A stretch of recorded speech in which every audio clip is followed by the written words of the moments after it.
감사합니다. 한 주 동안 믿음의 또 주요 우리의 반석이 되시는 주님과 무엇이든지 넉넉히 이기는 여러분의 또 생활이 되길 바랍니다. 이제 사도신경 12문장 중에 2문장까지 나갔습니다.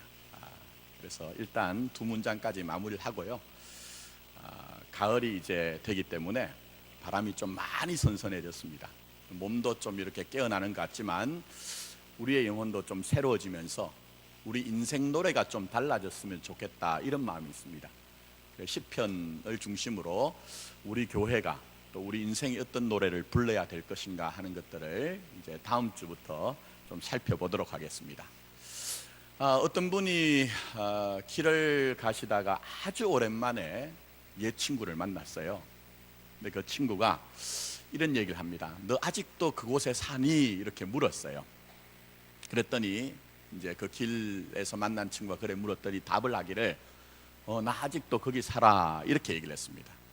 그랬더니 이 친구가 그곳에 꽤 오래 사는구나, 정말 오래 사는구나, 이상한가? 너 지금 사는 집도 전세 살잖아, 이렇게 얘기를 하는 거예요. 그러니까 이 말 속엔 여러 가지 이제 무엇이게 담겨져 있는 어떤 생각들, 느낌들이 있는데 그 가운데 하나가 변화해야 된다는 거예요. 변화가 정답이라는 거예요. 여러분들 어떻게 좀 변화에 대한 여러분의 생각 어떠신지 모르겠습니다. 사실 이 시대는 좀 제가 좀 너무 심하게 얘기하는지 몰라도 변화를 강박하는 시대입니다. 변화하지 않으면 행복하지 않고 변화하지 않으면 뒤처진다는 것을 우리에게 자꾸만 이제 불어넣고 있어요. 그러다 보니 우리도 우리 스스로 알게 모르게 그것을 마치 정답인 것처럼 생각을 해요. 얼마 전에 제가 광고를 하나 이제 봤는데요. 광고 어떤 광고냐? 모 가전회사, 큰 회사의 광고인데 냉장고에다가 대고 하이빅스비 이런 거예요. 하이빅스비 냉장고에 계란 있어? 이렇게 물으니까 냉장고에서 여자 목소리 나오면서 하는 말이 네, 계란 보관기한은 5일 후에 끝납니다, 이렇게 얘기하는 거예요. 제가 그 광고를 보면서 제 스스로 혼잣말로 이야, 참 좋은 세상이 오는구나, 이렇게 얘기를 했어요. 참 좋은 세상이 오는구나. 우리가 전부 다 변화하면 뭔가 우리가 기대하는 그런 이제 세상이 온다는 그런 것들이 우리 가운데 다 있다는 거예요. 근데 정말 우리가 한번 깊이 생각해 볼 것은 변화하는 것이 우리의 행복과 우리의 기쁨을 정말 보장해 주느냐는 거예요. 정말 보장해 주느냐. 제가 저희 나라의 사회구조는 말씀을 드리지 않아도 우리가 얼마나 빨리 급하게 변화되는 속에서 살았는지 여러분들 다 몸으로 사셨잖아요. 근데 이렇게 변화된 세상에서 왜 우리는 아직도 때로는 공하기도 하고 때로는 참 우리가 뭐 남들에게는 말하지 못하지만 불만족스러운가 하는 거예요. 불만족스러운가. 다른 것이 아니라 우리가 가진 변화는 사실은 근본적인 변화가 아니기 때문이라는 생각이 듭니다. 그러니까 존재의 변화나 인격의 변화가 아닌 때로는 우리의 환경과 상황의 변화인 경우가 많이 있어요. 뭐 예를 들면 월세 사시던 분들이 전세를 사시고, 전세를 사시던 분들이 자가주택을 마련하고 뭐 24평에서 35평으로 가고 뭐 더 넓은 평수를 늘려가는 것들, 뭐 화장실이 하나에서 화장실이 2개인 집으로 늘려가는 것들, 그런 환경의 변화, 상황의 변화이죠. 또 하나는 취향의 변화입니다. 뭐 저도 그랬지만 예전에는 달달한 봉지 커피, 믹스 커피를 좋아했는데요. 요즘 저도 뭘 마실까요? 아메리카노를 마십니다. 아메리카노를 마셔요. 그러니까 우리의 취향의 변화이죠. 근데 가만히 보니까 우리의 환경이나 우리의 상황이 변하고 우리의 취향이 변할 때 우리는 거기서 기쁨이 있어요. 없다는 게 아닙니다. 분명히 기쁨이 있습니다. 그러나 그것이 익숙해지면 다시 공허하고 다시 우리가 불만족스러워지는 것이 우리의 모습이라는 겁니다. 그렇기 때문에 근본적인 변화, 존재와 인격의 변화가 있지 아니하고는 상황의 변화나 취향의 변화는 전부 다 백약이 무효하다는 거예요. 자, 오늘 본문 말씀 보시면 사도 바울 얘기입니다. 잘 아시기 때문에 길게 깊이는 설명드리지 않습니다. 사도 바울은 바리새인 중에 바리새인이었습니다. 유대교에 대한 열심이 아주 특심한 사람이어서 예수 믿는 사람을 꼴을 두고 못 보는 것입니다. 그래서 그들을 잔멸하고 전부 다 박해했던 그런 사람입니다. 그리고 그것이 정당하다고 생각했던 사람이에요. 이거 옳다고 생각했던 사람이에요. 근데 이 사람이 어느 날 갑자기 변화가 됩니다. 예수가 그리스도라고 외치기 시작합니다. 선포하기 시작합니다. 그러니 다메섹에 살던 유대인들이 당황하기 시작한 거예요. 얼마나 당황한지 모릅니다. 이 사도 바울의 변화는 잠시 무슨 충격을 받았기 때문에 잠깐 변화한 것이 아닙니다. 말씀 전체로 보시면 이 사도 바울의 변화는 전면적인 변화였습니다. 전면적인 변화였어요.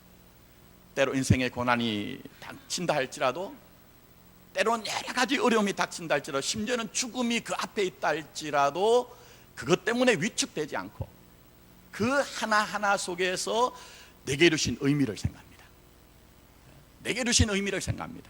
그리고 더 나아가서 이 일조차도 하나님이 당신의 뜻을 이루는 은혜의 기회라고 생각하고 담대하게 믿음의 삶을 산 사람입니다. 그렇다면 우리가 어떻게 하면 이렇게 변화를 강요하는 시대 속에, 변화를 강요하던 시대 속에 좀 참된 변화, 전면적인 변화를 우리가 할 수 있을까요? 답은 하나죠. 만나야 합니다. 참된 만남이 있어야 됩니다. 그것은 바로 그리스도이신 예수를 만날 때만 우리는 온전한 변화가 될 수가 있다는 거예요. 사도 바울이 예수님을 만난 것은요, 지식적인 만남이 아니었습니다. 지식적인 만남이 아니었어요. 그것은 영적으로 만난 것이고 직접적으로 주님을 만났기 때문에 그의 삶이 전격적으로 변화된 거예요.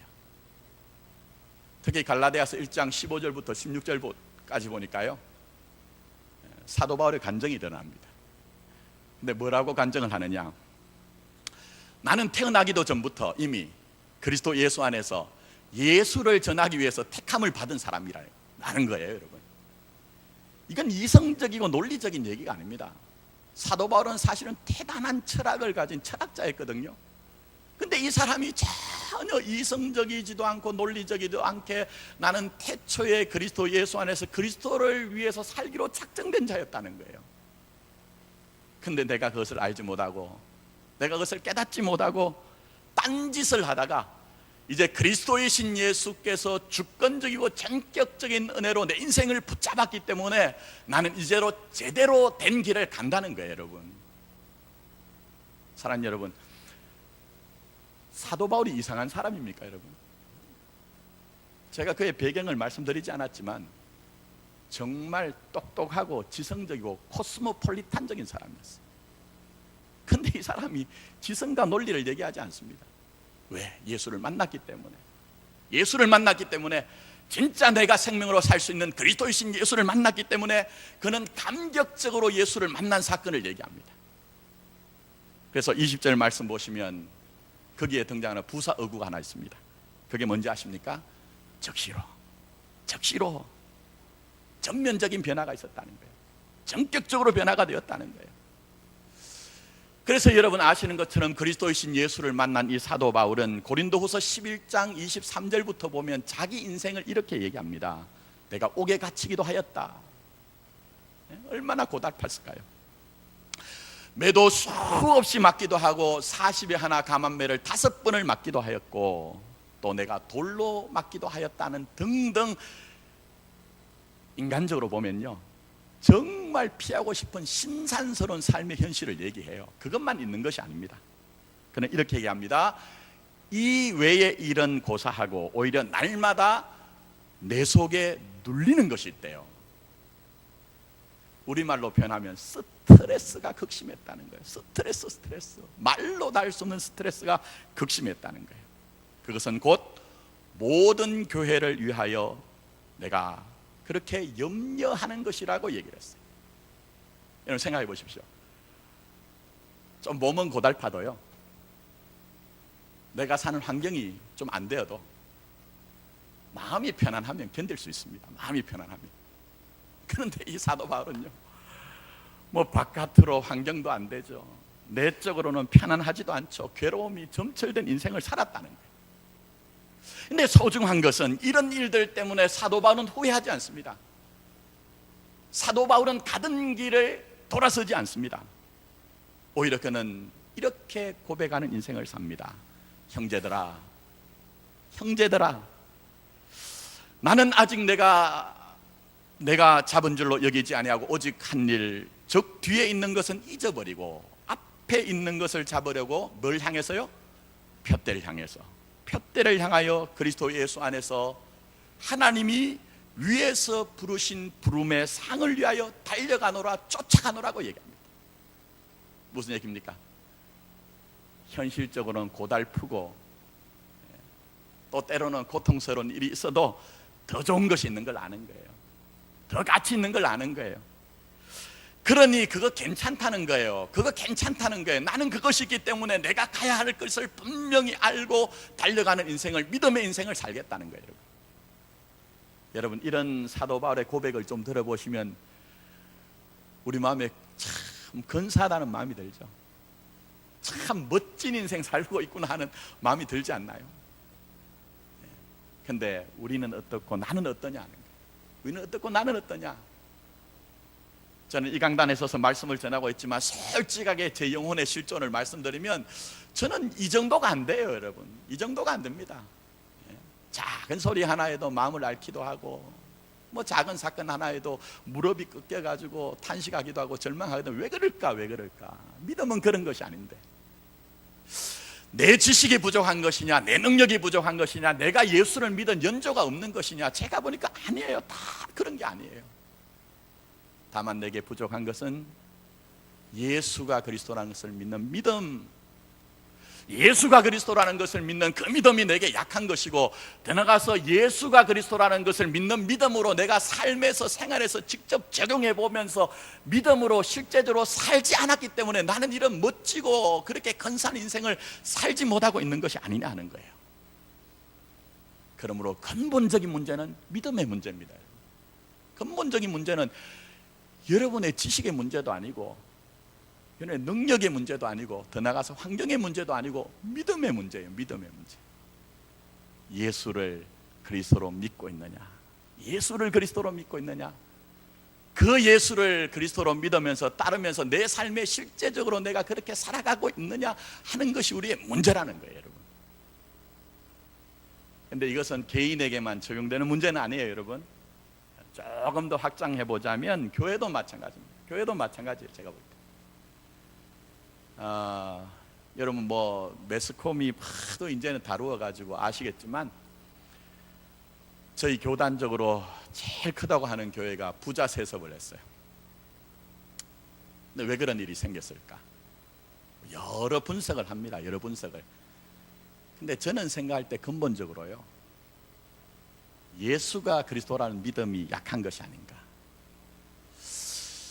예수가 그리스도라는 그 믿음이 없는 것이 아닌가 하고 저는 의구심을 가집니다. 왜냐하면 우리가 고백하는 사도신경에는 분명히 예수가 그리스도라는 믿음을 고백하고요, 그 예수님은 제가 나중에 살펴보겠지만 산자와 죽은 자를 어떻게 하신다고요?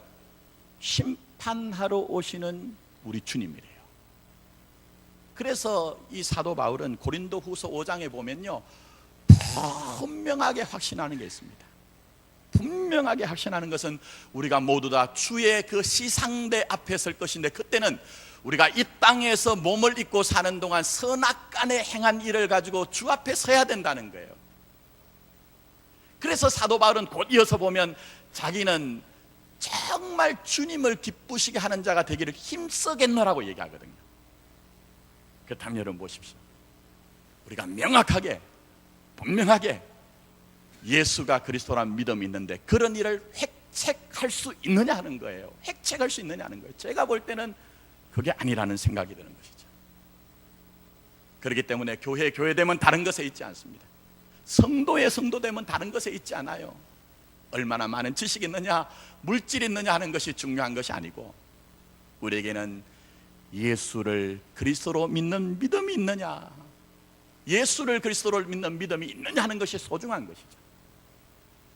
저는 저와 여러분들이 우리 교회가 정말 예수가 그리스도라는 것을 믿는 반듯한 교회 만들었으면 좋겠어요. 또 여러분의 인생도 예수가 그리스도라는 것을 믿음으로 말미암아 어떤 우리의 인생에 문제가 난제가 있다 할지라도 그게 넉넉히 이길 수 있는 참된 믿음의 사람이 되기를 예수님의 이름으로 축복합니다. 자, 그러면 이제 등장하는 문제가 있습니다. 그게 뭐냐 하면 예수가 그리스도라는 것을 믿는다는 게, 예수가 그리스도라는 것을 믿는다는 그 믿음이 뭐냐 하는 거예요. 그 믿음이 뭐냐 하는 거예요, 여러분. 우리가 이것을 알기 위해서는 그리스도가 무엇인지를 알아야 됩니다. 그리스도가 무엇인지를 알아야 됩니다. 제가 목회를 하면서 성도들 대해 보니까요, 제일 기초적인 것, 제가 생각할 때 누구나 다 알고 있다고 생각하는데 의외로 여쭤보면 모르는 경우가 있습니다. 얘는 그리스도가 뭡니까? 그리스도는 이름이 아닙니다. 그리스도는 이름이 아니에요, 여러분. 그리스도는 직책 직분입니다. 그러니까 저를 가리켜서 뭐라고 하죠? 김선태 목사 이렇게 얘기합니다. 아니면 목사 김선태라고 하는 것하고 똑같은 얘기예요. 그러면 이 그리스도라는 말이 무엇인지를 좀 알아야 되겠죠. 이게 이름이 아니고 직책이나 직분이라고 제가 분명히 말씀드렸는데, 이 그리스도라는 말은 구약의 히브리어로는 우리에게 마샤흐 이렇게 얘기합니다. 좀 쉽게 들리기는 메시아라고 얘기합니다. 이걸 헬라어로 번역을 하니 그리스도라고 번역을 하는 거예요. 그리고 이 말은 기름 부음 받은 자입니다. 자, 뜻이 뭐라고요? 기름 부음 받은 자예요. 구약을 조금 이해하셔야 되는데, 여러분, 구약에서 하나님께서 당신의 뜻을 위해서 사람을 불러서 특별한 일을 시킬 때 그냥 시키지 않습니다. 그 사람이 이 일을 한다는 것을 보증하고 확정하고 나타내기 위해서 기름을 부어서 그 사람을 표시를 합니다. 그 사람들이 누구냐? 왕과 선지자와 제사장이에요. 자, 기름 붓는 사람이 누구라고요? 왕과 선지자와 제사장이에요. 자, 그러면 예수님을 그리스도라고 할 때에 예수님은 어떤 분이라고요? 우리의 왕이시고 우리의 선지자시고 우리의 제사장이라는 거예요, 여러분. 다시 한 번 말씀드립니다. 예수님을 그리스도로 인정하고 믿는다는 것은 예수님이 우리의 왕이시고 예수님이 우리의 선지자시며 예수님이 우리의 참된 믿음의 대제사라는 것을 인정하는 것이 바로 예수 그리스도란 말이에요. 그러면 우리의 믿음은 무엇입니까? 이렇게 우리 인생의 왕과 선지자와 제사장으로 오신 그 주님 앞에 우리가 믿음의 응답을 하는 거예요. 우리의 믿음은 다른 것이 아니라 우리 인생의 왕과 선지자와 제사장으로 오신 그 주님 앞에 영적으로 인격적으로 관계 속에서 응답하는 것이 참된 믿음이란 거예요. 그렇다면 그 믿음이 뭐냐 하는 거예요. 그 믿음이 뭐냐? 제가 오늘 간단하게 세 가지만 정리를 해드립니다. 먼저, 왕이신 예수님 우리에게 주의 통치와 다스림을 받으라고 말씀하세요.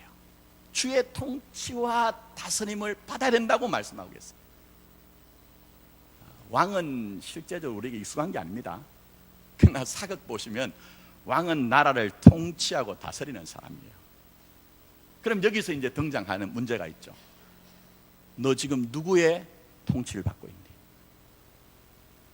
너 누구의 지금 다스림을 받고 있니? 진짜 나의 통치와 다스림을 받고 있느냐 하는 것들을 주님이 지금 묻고 계신 거예요. 완벽한 비유는 아닙니다. 완벽한 비유는 아닌데 제가 이해를 시켜드리기 위해서 설명을 드리는 것 중에 하나인데요. 우리나라에 비전향 장기수라는 분들이 계세요. 비전향 장기수. 이분들은 해방이 되기 전이나 이제 해방이 되고 난 이후에 빨치산 활동을 했거나 6.25 때 또 빨치산을 하거나 전쟁 중에 이제 북한의 인민군이었다가 잡혔거나 또 아니면 60년대 70년대 난파됐던 공작원들 가운데 체포가 되신 분들이에요. 근데 이분들이 아무리 자유에 대해서 설명하고 뭐 우리가 그렇게 해도 자기는 자기의 사상을 전향하지 않겠다는 거예요. 절대로 내 신념을 바꾸지 않겠다는 거예요. 그러면서 이분들이 아직도 얘기한 게 뭐냐면, 나의 진짜 조국은 고향은 북한이니 나를 이곳에 두지 말고 어디로 돌려보내달라? 북한으로 돌려보내달라는 거예요. 여러분, 제가 왜 이 말씀드리는지 아시겠습니까? 몸은 이곳에 있어요. 대한민국의 공기를 마시면서 이곳에서 우리가 함께 생활한다 할지라도 그분의 신념과 그분의 염원과 그분의 소망은 어디에 있다고요?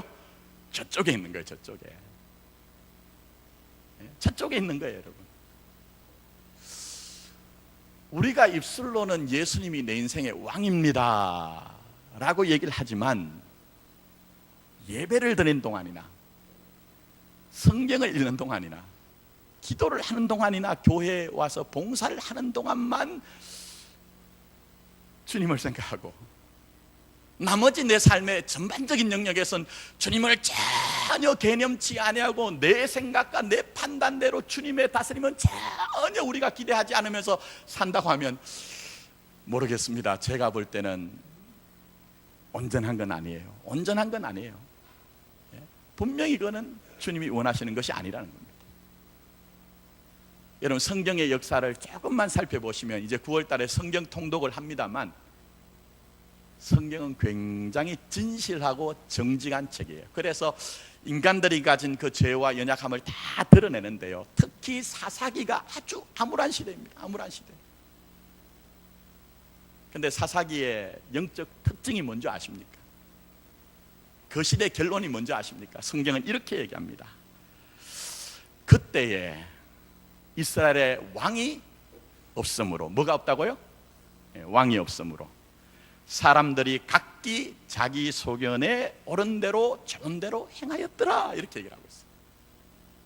실제적으로 이스라엘의 왕은 누구시죠? 하나님이에요. 하나님. 있는 거예요.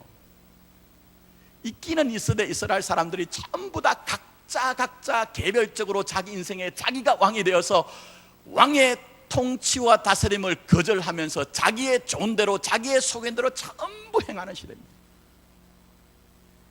그래서 그때에 혼돈이 있고,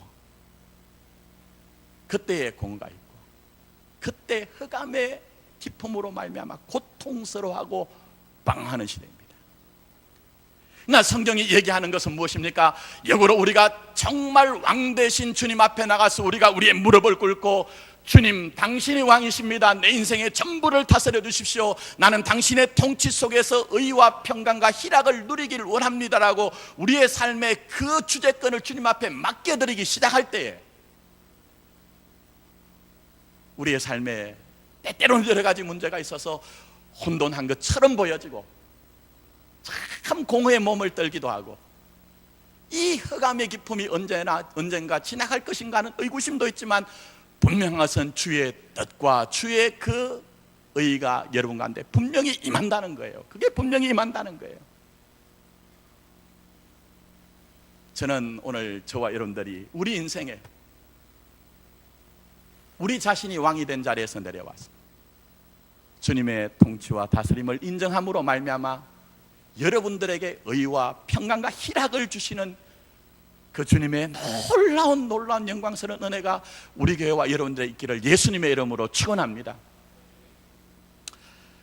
더 나아가서 선지자이신 예수님은 우리에게 주의 말씀을 들으라고 말씀하세요. 주의 말씀을 들어야 된다. 주의 말씀을 거절하지 말고 정말 정직하게 진실하게 그 주의 말씀을 들으라고 말씀하세요. 여러분, 여러분 아시는 것처럼 구약의 선지자는요, 자기 말을 하지 못하는 사람이에요. 만약 자기 생각을 가밀해서 선지자가 이것이 하나님의 말씀입니다라고 얘기를 하면요, 하나님은 선지자를 그냥 두시지 않아요. 그렇기 때문에 선지자는요, 사람들이 듣고 싶어하는 소리를 하는 존재가 아닙니다.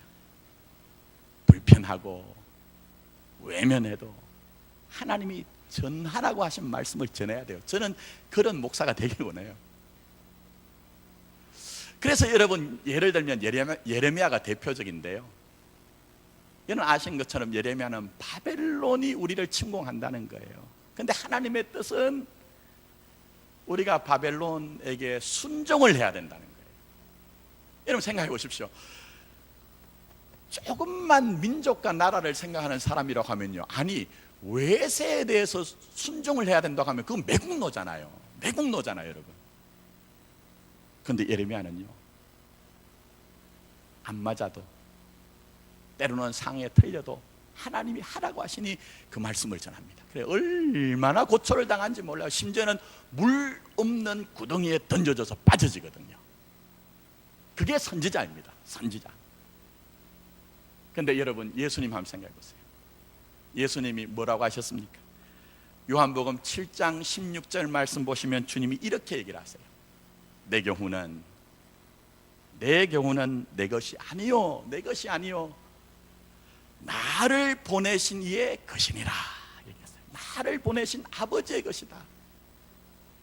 우리 주님은 온전히 아버지의 뜻을 전하셨어요. 어느 하나 자기의 뜻이 아무것도 없었어요. 종국에는 아버지의 뜻을 이루기 위해서 십자가에 죽기까지 순종하신 분이 누구십니까? 예수님이에요. 그래서 예수님을 선지자라고 하는 거예요. 선지자, 참된 선지자. 근데 사도 요한이 얘기하는 것은 그 정도가 아닙니다. 우리 주님이 선지자일 뿐만 아니다. 사실은 우리 주님이 뭐라고요? 말씀이라는 거예요. 하나님의 말씀, 로고스라는 거예요. 있게 된 모든 것들을 존재하게 하시는 그 창조주 하나님이 말씀이신 주님이라는 거예요. 그 주님이 바로 하나님의 나라와 그 주님이 바로 생명이기 때문에 말씀이신 주님이 없이는 절대로 살아날 영혼이 이 땅에는 아무도 없다는 거예요. 아무도 없다는 거예요. 여러분 그거 인정하세요? 그 인정하시느냐는 거예요. 그래서 우리에게 필요한 것은 주의 말씀을 듣는 것입니다. 주의 말씀을 들어야 되는 거예요. 순전하고 깨끗한 마음을 가지고 주의 음성에 우리가 귀를 기울여야 되는 거예요. 그래서 성경을 조금만 살펴보시면요, 곳곳에서 우리에게 강청하고 요청하고 부탁하는 것이 들으라, 들으라, 들으라는 거예요. 예를 들면 우리 주님이 변화산 위에 사건에 있을 때 하늘에서 음성이 나서 이럴 때 뭐라고 얘기하십니까? 이는 내 사랑하는 자요, 내 기뻐하는 자니 너희는 그의 뭘 들어라? 말을 들어라. 그의 말을 들으라고 얘기합니다. 마태복음 13장에 우리 주님께서 천국의 비유를 말씀하실 때 주님이 직접 말씀하신 것이 있습니다. 귀 있는 자는 들으라 하시니라. 이 귀를 주신 것은 일반적인 은총입니다. 이 귀를 주신 것은 누구에게나 다 주신 그런 일반적인 은총이에요. 그러나 주의 말씀을 듣는 것은 내 의지가 있어야 돼요.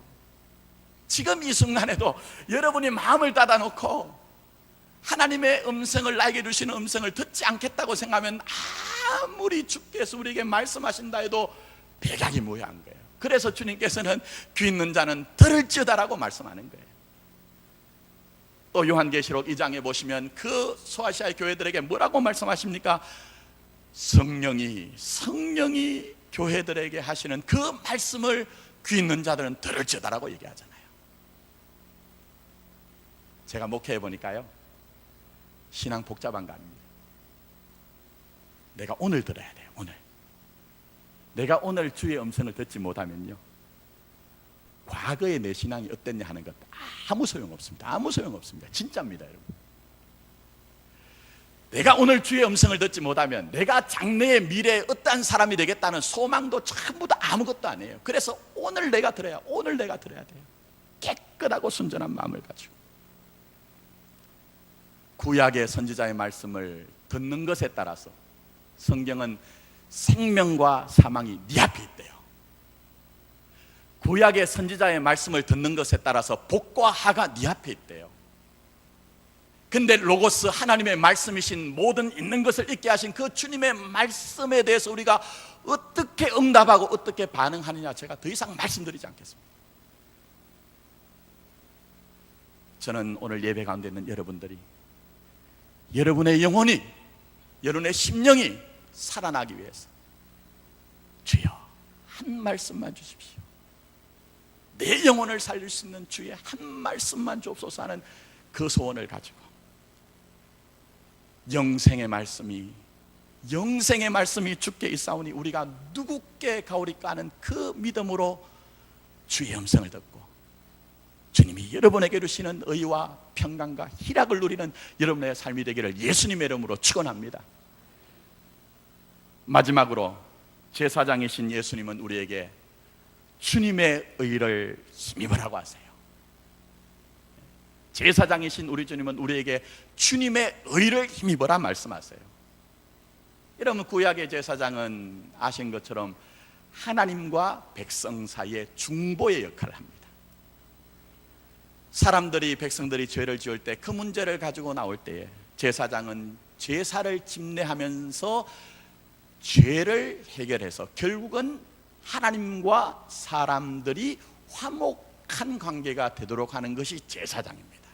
근데 왜 이렇게 합니까? 이스라엘은요, 택함받은 나라와 백성이기 때문에 정치 문제, 경제 문제도 중요하지만 하나님과의 관계가 가장 소중하다는 거예요. 여러분, 이 고백이 있으세요, 여러분? 오늘도 마찬가지입니다, 여러분. 뭐 살다 보면 우리 다 있어야 할 것들이 너무 많잖아요. 뭐 지식도 있어야 되고 능력도 경험도 인간관계도 좋아야 되지만 정말 우리에게 있어야 되는 건 하나님과의 관계에서 의의 문제가 해결돼야 됩니다. 이 의의 문제가 해결되지 않으면요, 적어도 부름받은 백성은요 방황할 수밖에 없는 거예요. 그래서 이사야 선지자는 우리에게 여호와의 손이 짧아 너희를 구원하지 못하심도 아니요 귀가 둔하여 듣지 못하심도 아니라 오직 너희의 죄악이 너희와 하나님 사이를 갈라놓고 너희의 죄가 그의 얼굴을 가려서 너희에게서 듣지 아니하시게 하니라, 그렇게 얘기를 했어요. 사랑하는 성도 여러분, 참 안타까운 것은 오늘날 교회와 성도들은요, 이 하나님 앞에서 의의 문제를 해결하지 않고도 괜찮다고 생각하는 분들이 굉장히 많아요. 굉장히 많습니다, 안타깝게. 그러나 이 문제 해결하지 않고는요, 하나님과의 근본적인 관계가 원만한 관계, 화목의 관계를 절대 이룰 수가 없습니다. 자, 예를 들면 우리나라와 일본은 정말 거리적으로 가깝습니다. 그런데 어려워요. 왜 어렵습니까? 일본이 과거에 죄를 지은 것을 인정하지 않습니다. 역사를 왜곡합니다. 제가 볼 때는 우리나라와 일본의 관계는 이 문제를 해결하지 않고는요 근본적으로 가까워질 수 없어요. 우리가 하나님과의 관계도 마찬가지입니다. 아무리 지식과 능력과 우리가 오랜 세월 믿었다 할지라도 현재적으로 내 안에 있는 이 죄와 그물의 문제로 인하여 의의 문제를 해결하지 않고는 하나님과의 절대로 화목의 관계가 이루어질 수 없다는 거예요. 그런데 문제는 뭡니까? 우리 안에 어느 누구도 하나님의 영광에 이를 수 있는 의가 아무도 없다는 거예요. 아무도 없다는 거예요. 여기 있는 김 목사가. 이사야 선지자는 우리의 의는 누더기 의와 같기 때문에 그 하나님의 영광에 이를 수 있는 완벽하고 완전한 의를 가진 사람이 아무도 없다는 거예요. 근데 문제는 이 죄가, 우리의 죄가 정령 우리를 찾아온다고 얘기를 했거든요. 어떻게 해야 되느냐는 거예요. 어떻게 해야 되느냐?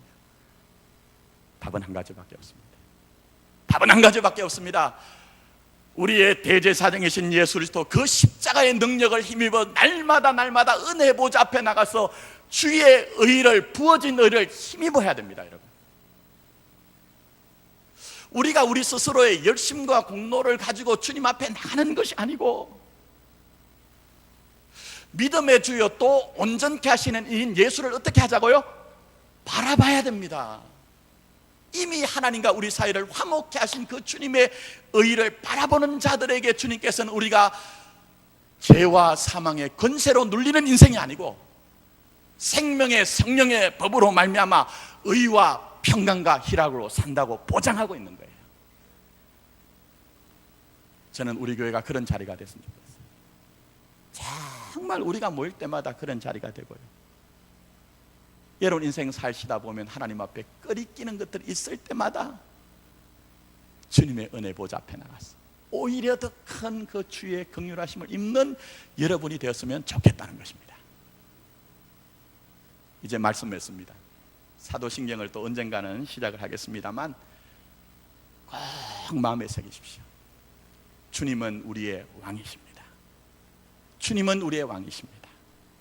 주님은 오늘도 성도들을 다스리기를 원하십니다. 성도들을 통치하시기를 원하십니다. 주님의 다스림을 인정할 때 분명히 여러분에게 의와 평강과 희락이 주어질 것입니다. 주님은 우리의 선지자십니다. 지금도 주님은 우리를 말씀으로 살리십니다. 그러므로 주의 음성을 들으십시오. 여러분의 영혼이 살아날 것입니다. 주님은 우리의 제사장이십니다. 그분 자신이 십자가의 제물이 되셔서 우리와 하나님 사이를 이미 화목케 하셨습니다. 그럼에도 불구하고 살다 보니 죄의 짐으로 허덕이고, 때로는 우리가 인생의 허물 가운데 허덕일 때 그냥 멈춰 있지 마십시오. 당연히 그렇게 사는 것이라고 자유하지 마십시오. 예수의 그 십자가 앞으로, 보혈의 그 제단 앞으로, 은혜의 보좌 앞으로 나가서 주의 의를 달라고 기도하시고 간구하십시오. 그럴 때 분명히 우리를 정죄하지 아니하시고 판단하지 아니하시고, 사도 바울이 얘기한 것처럼 지금도 여러분을 위해 간구하시는 주님이 우리에게 주의 의의 능력으로 사망아 너의 쏘는 것이 어디 있느냐, 사망아 너의 이기는 것이 어디 있느냐, 사도 바울처럼 모든 일을 넉넉하게 이기게 하실 것입니다. 심지어는 죽음에 관한 권세조차도 이런 은혜가 예수를 그리스도로 인정하고 믿는 여러분들에게 풍성하게 충만하게 있기를 예수님의 이름으로 축원합니다.